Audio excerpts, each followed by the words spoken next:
Chelakkara royal super മാളിൽ പോയപ്പോ ഞങ്ങൾക്ക് ബുക്കും ബാഗൊക്കെ വാങ്ങാൻ പോയപ്പോ കിട്ടിയതാണ് ഈ ഒരു ഫാന്. നമുക്ക് എന്താ ഉള്ളതെന്ന് നോക്കാം. ഇത് എത്രയും ഒരു ഫാനൊക്കെയാണ്. അതിൻ്റെ ഒപ്പം ബാറ്ററിയും അതിനെ വെക്കുന്നത് ബാറ്ററിന് അടയ്ക്കുന്നുണ്ട്. ബാറ്ററി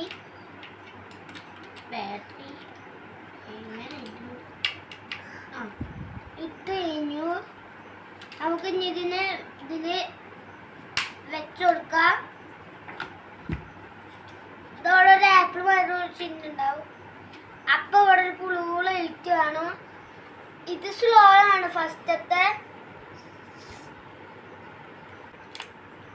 ഓണക്കണ്ണ് ചെയ്യുന്ന കൊണ്ടുതൊടിയ 2000 രൂപയുടെ മുകളിൽ പർച്ചേസ് ചെയ്തപ്പോഴാണ് ഞങ്ങൾക്ക് ഈ ഒരു ഗിഫ്റ്റ് കിട്ടി. ഞങ്ങളുടെ വീഡിയോ ഇഷ്ടമായിച്ച പ്ലീസ് ലൈക്ക് ആൻഡ് സബ്സ്ക്രൈബ്.